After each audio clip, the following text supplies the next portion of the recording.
show, which it's named after a river and a word that I always thought was cool. A river where I had many generations of family grow up on or near. And the show is what I've created. I don't call it the Mark Kulak Show because I am real. It's the Candace Owens show. It's the Tucker Carlson show. It's the Roseanne Barr show. People name shows after them when to signify that they themselves are LARPing their own character. They are acting. They are playing a role where they are themselves slightly augmented, slightly altered. I'm not doing that. There is no Mark Kulak show. There is just Mark Kulak who puts on a show called He's Satanic. Well, why don't you name the show after yourself? Be easy to find. Well, that would mean that I would be creating something, a version of myself, which doesn't exist. In fact, if you want to consider two other people that I trust right now, of course, one would be, without question, Jonathan Cooey, PhD of Giga Ohm Biological. He doesn't have the Jonathan Cooey show. He has Giga Ohm Biological. If you want to have Joe Marshall up in New York State, he doesn't have the Joe Marshall show. He has the Liberty Perspective.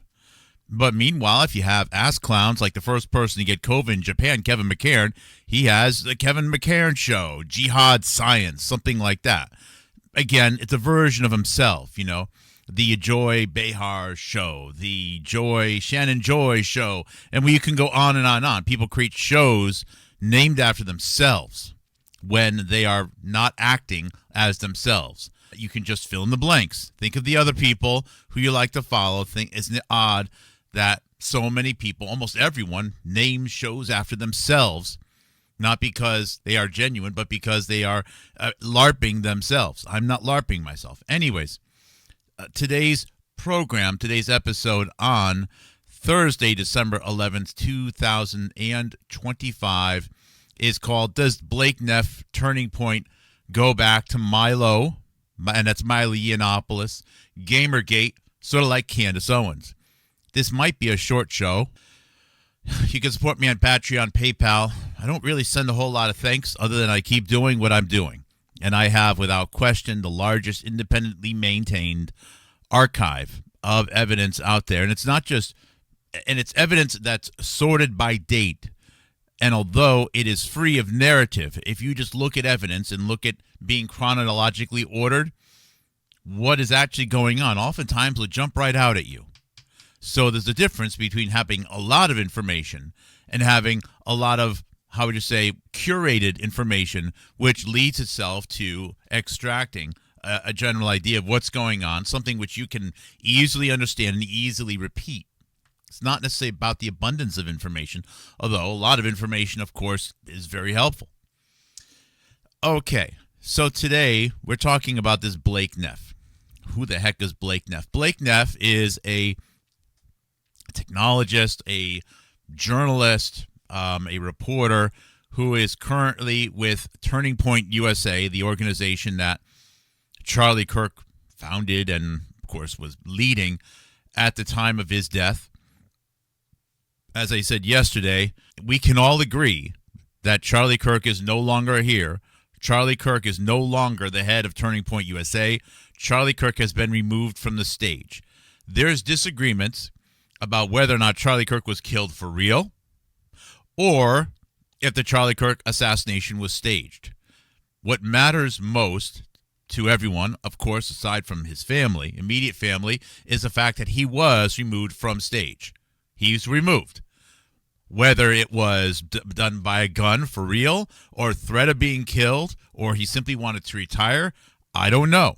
A decision was made that he's removed from the stage. So we can all agree on that. You don't need to get into blood splatter analysis and then spending weeks on end, firing long-range rifles at coconuts and steel and wood and going bananas over what is or isn't happening. You don't need to assess it. He was removed. Why would he have been removed? An angry fan? Erica Kirk wanting to make some money? These are ridiculous ideas. It would mean that he wanted to be removed for some reason, in which case, why all the controversy? Or what would have been big enough? And if you're not talking trillions of dollars, if you're not talking major events in worldwide geopolitics. A few $1 billion for a DuPont family is a laughable joke at a motivation. Taking over Turning Point is a laughable joke. The only thing that would really even come close to meeting the criteria of so much being involved to necessitate assassination, real or staged, would be comments and getting involved in the relationship between the United States and India. That's just about the only thing right now, aside from maybe China, Russia, maybe one or two other countries. Israel is only like the 50th largest GDP and economy in the world. Even Israel doesn't meet the criteria. There's very few things. You could say a UN, but UN right now is so wrapped up in India, you can barely tell the two apart half the time. Anyways, Charlie Kirk, May 8th, 2025, made a mistake of stepping into that doo-doo pile. And that is, I believe, what led to a series of events which ultimately made him no longer be on stage. Whether it was a real assassination, a fake assassination, instead of arguing about what caliber the bullet was and the angle and the shield and the blood splatter and who carried who and who said what and who was on the phone, why was he removed? Why? Follow the money. I agree. Follow the money. Where does the money get into the many trillions, almost tens of trillions? Nothing, unless you are talking about major diplomatic relations with the United States and either China or India, or maybe something related to the Human Genome Project. That's just about it. Everything else is actually couch change. These are the big things to talk about. And it just so happens that not only did Charlie make these comments about India and Pakistan, but then the ambassador role, the United States ambassador role to India, went to Charlie Kirk's one of his best friends, an Uzbekistani man who came to the United States and is an American citizen right now and has been a friend of the Trump family, Sergei Gore, G-O-R, who Erica Kirk went to attend the swearing-in ceremony. It's the only ceremony she went to. Sergei Gore, the ambassador to India. One of the previous ambassadors to India was, of course, one of the guys who was so involved in the COVID-19 test because the Human Genome Project, PCR, genetic vaccines, and so on is connected to, of course, UN and India. Sorry, it is. And that was he was also the previous mayor of Los Angeles. So there's that dude. But also before that, there was a man named Richard Verma. Richard Verma near Pittsburgh. Richard Verma of the Winber Lab. Richard Verma with Robert Malone. Richard Verma, Deputy Secretary of State with Hillary Clinton. Richard Verma, Clinton Foundation. Richard Verma with the Iran nuclear deal. Richard Verma with the India nuclear deal. Richard Verma, who led the economic recovery of Ukraine for the United States State Department as appointed by President Biden. It's amazing how many things I just listed, and I know there's a whole bunch of things I forgot, yet for some reason, other citizen journalists who are on the take to take money to lie about why people die, they take money knowing that every day people die because of the money that they take and for the truth that they don't share. And then they laugh and pretend to be your friend in the camera. I don't know how they sleep at night. I sleep like a baby at night. The only reason I lose sleep is because I can't save more people. I can't raise greater awareness because other people are busy getting in the way and lying about why people died and allowing more Americans to die every day. But they smile and pretend to have a good time in the process. When it comes to getting to the pearly gates, I know I would rather be me than them. But anyways, here's Charlie Kirk, and then one of his best friends goes on to become the newly elected United States ambassador to India. And I'm glad I brought up the India thing, and I'm glad I brought up Richard Verma, because Richard Verma worked for Hillary Clinton. And Hillary Clinton, of course, thinking Clinton Foundation. And Hillary Clinton played a huge, huge part in the leadership and the revolution in Egypt in 2012 to 2014. Sorry, she did. So every time you hear Egyptian plane, you should be thinking Clinton Foundation, you should be thinking Hillary Clinton, and you should be thinking relations with India. Because I have no doubt if you start digging, you're going to find connections with flights and tail numbers going all the way back with Egypt and diplomatic relations with the U.S. State Department, DTRA, DSCA, the These are, of course, military agencies which have allegiance to the United States State Department and India. So what we're talking about here, though, is not the Egyptian planes or the Egyptian planes from the Egyptian planes of the Egyptian plane platform. We are talking not about Egyptian planes. We're talking about Blake Neff, N-E-F-F, of Turning Point. And Blake Neff has a timeline. Everybody has a timeline. And if you go to HughSatonicITS.com or HughSatonic.live, click on the ends. I just created this page today. Blake Neff. What you're going to find is you're going to ask yourself a question after reviewing this page.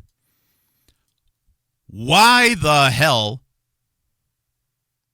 has this guy been in the newspaper so many times in his life?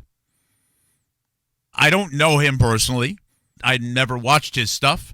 I've heard about some dude who was a journalist or worked for Tucker Carlson who lost his job at Fox. And then recently we see this guy popping up about Charlie Kirk, and he's in this pissing, sword fight. I don't know. I'm sure she's got with Candace Owens. I'm like, something's going on here. It's almost like it's choreographed somehow. At age 18, he gets like a whole newspaper page in the Argus Leader. How does this happen? Because he's an Eagle Scout and he's going to Dartmouth? I don't understand why he gets so much visibility. He got to be a blogger in 2011. In 2012, he goes to New Hampshire. Of course, maybe not too much of a surprise if he went to Dartmouth. And he's on NPR. He's on NPR for video interviews and recorded interviews in 2012 regarding his conservative views. One quote I like in here is, whether you're anti-Obama, are you true anti-Obama, or are you just a little bit anti-Obama? And then he goes on I'm totally on the anti-abortion crusade. This is Blake Neff. This isn't me. I morally can't vote for a pro-abortion candidate. The Republican Party would make a huge mistake by copying Democrats on social issues. Gay marriage, while I oppose it, is becoming an albatross to the party. Isn't that like the perfect position to promote if you want to sink the Republican Party? Every Republican who talks like that is already dead. The winning way to do it is to say, look, we love life. We want to support families. We want to support families to have children. We want to avoid unnecessary abortions. We want people to choose life. We want people who want to adopt to have access to children. And we also believe that the future of the country is our children. There's ways to word things such that instead of making it all about criminalizing abortion, you actually make it about being for the thing which God wants. There's ways to do it. And every time people go down this path and get all caught up in the criminality of it, you lose. This is the wrong way. This is the wrong approach. And you could tell NPR is printing this for a reason. If someone at that convention said what I just said as a Republican, it would never be printed. They don't want that. What I just said is what they don't want anyone to say. As a matter of fact, a Democrat who said what I just said also would not be printed. So Blake Neff, National Public Radio, National Public Television, is already getting promoted in 2012. Actually, 2010. Then he was 2012 is this article. But it goes on. 2015. This is the one I really want to get to, but I'm gonna skip it for a moment. 2015 with the Daily Caller, he's talking about feminism suppresses free speech and stuff. And he's making comments about Milo Yiannopoulos and Gamergate in 2015. That's odd because Milo Yiannopoulos came to the rescue of Candace Owens along with Cernovich in 2016. Now, it's not clear from this article exactly how much Blake Neff talked with Milo. He could be getting this secondhand, or he could be talking with Milo, which means Blake Neff is already one hop removed from Candace Owens all the way back in 2015. The same Milo Yiannopoulos, who was the last person to talk, along with Tucker Carlson, to Candace Owens just the week before this guy got shot, Charlie Kirk. I'm suggesting that this Blake Neff has been part of this planting the poison seed and the collusion going all the way back to 2015 or earlier. He is the perfect stereotypical whimsy, fake, poorly spoken conservative. He is everything that causes conservatives to look bad. And again, he's being promoted by the House of Representatives in August of 2016 for more articles to the Daily Caller. He gets a whole photo article in the Washington Post in 2017. What the? You're in NPR. You're in the New York Times. You're in the Washington Post. You're being talked about in Congress. Your 18-year-old photo is all over the U.S. newspapers. Why? At what point did the money get into his pocket as the poison, which is someday going to be used to sink people who are conservative? And again, I don't like making guesses, but he actually looks more like someone who would be the boyfriend of Milo Yiannopoulos than the man of that woman. And he's talking about, again, things in a very poor way. Very poorly worded. If you can't word it properly, just shut up. And this is now all it ties into his fights with Candace Owens being so public in Daily Caller. We'll get back to that. Again, New York Times, this is where they're getting into, I guess this Blake Neff was writing racist things about Obama online. Are you serious? Look, I'm not a big fan of Obama, but I don't understand at this level, I would refuse to work with anyone that doesn't have the common man-to-man respect for other people in this country of ours. How did he get that far? It's almost like Tucker Carlson wanted him at Fox News exactly for that controversy, something which popped out, oh, isn't that odd, right before the 2020 election. Great job, Tucker Carlson. Always seems like you're doing the right thing at the right time. You're really bringing around the real good mud-blooded Americans that have been here for more generations than they can count. You're doing a real good job at highlighting the people that are putting it all on the line and working every day to try to say the things that the best things possible, the best way possible. Really good job, Tucker Carlson.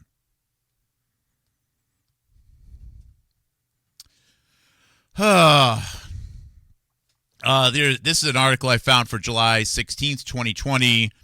Rise and fall. Dartmouth's righty thing rears its ugly head again. And again, it's just this Blake. What did it say? There's an interesting paragraph in here. At Dartmouth College, for example, a righty thing has flourished for 40 years. Birthing Dinesh D'Souza. Well, okay, there's a good name. Dinesh D'Souza. Isn't it funny how he always criticizes the United States? He gets everything wrong, Dinesh D'Souza does. Laura Ingraham, and most recently Blake Neff, who was Tucker Carlson's head writer. He was Tucker Carlson's head writer. Oh, that's odd. I thought Tucker Carlson was the good guy for defending Candace Owens. But I guess the new enemy of Candace Owens right now, I guess maybe even be responsible for killing Charlie Kirk, somehow supporting Erica Kirk, or I don't know. I can't even keep track of the conspiracies. They change so often. Blake Neff, he was the head writer for Tucker Carlson. Everybody has a timeline. Find the evidence, put it in order. Find the evidence and put it in order. And things just show up. People are allowed to change their opinions on things. People are allowed to change their hair. They're allowed to lose weight and gain weight. But generally speaking, people are who they are the whole time. And you'll see, like, for example, you may see a comedian who finds joking about drugs funny, and then later in his career, he doesn't. Maybe he lost a good friend. Maybe he struggled with addiction or something. I don't know. People are allowed to change. Changing is not bad. But here, I just see this nasty language. Okay, he's young and conservative. That's nice. Look at this. Look at all the books. Oh, I'm so conservative. Look at the books I'm reading. I'm so smart. I have a desk reference book. I'm smart. Oh my goodness. I'm just looking at it right now. It's so scripted. It's so scripted. He's not who you think he is. I don't even know who he is, but he's an actor. Let's put it that way. I can tell you one thing. I don't know who he is. I'm not even sure he knows who he is, but he's acting. He's LARPing. He's playing a role of Blake Neff, whoever that is. The smart tech guy who's just, rebellious and conservative and edgy and says the things that other people don't have the balls to say. He's so cool. He's Blake Neff, and he's got all the insights. Clearly, something has been around his orbit, and I don't know what it is. But you don't get into these jobs easily. Candace Owens will go with this. Remains to be seen. The Egyptian plane thing, we're going to be breaking that down more. I'm not going to do it just now. I could do it later. I could do a video later on it. You have to look at the videos of between 2012 and 2014. It is no coincidence that they are using some evidence regarding to these planes and those flight logs that they can manipulate. It must be the case. That's always how it works. And the United States State Department must have had we know that they had some relations with Egypt. I mean, look at all the shoes and the food that was thrown at the Hillary Clinton motorcade in 2012 or 2014 when all of that civil unrest was happening in Egypt with the full support of Hillary Clinton. And the new government in Egypt, if I have this right, is doing quite well in its relationship with India. Again, nobody can say India. You're not allowed to say India. Candace Owens did not know yesterday that she was not allowed to say India. She never really thinks about India. The best way to make sure nobody says India without putting the idea in them that they can't say India is to just not mention it and keep them in the dark about it. And I think Candace Owens was more or less just in the dark. She wasn't thinking about it. She knows what she's supposed to say, and she just threw it out there and thinking that, India is like Bangladesh. What's the big deal? What's the difference? That was probably what she was thinking when she said, what's the big deal when Erica Kirk is going to Washington, D.C. for swearing in the new ambassador to India? What's the big deal? It's just a big, dirty country that's very humid and smells bad and has swamps and mosquitoes, and they just make garments all day, and bright and cheery colors, just like Bangladesh. It's probably what she was thinking. How would she know? She's not aware. She's not paid to know that, which is why she said it, not realizing that it's one of the most important posts right now in the entirety of the United States government.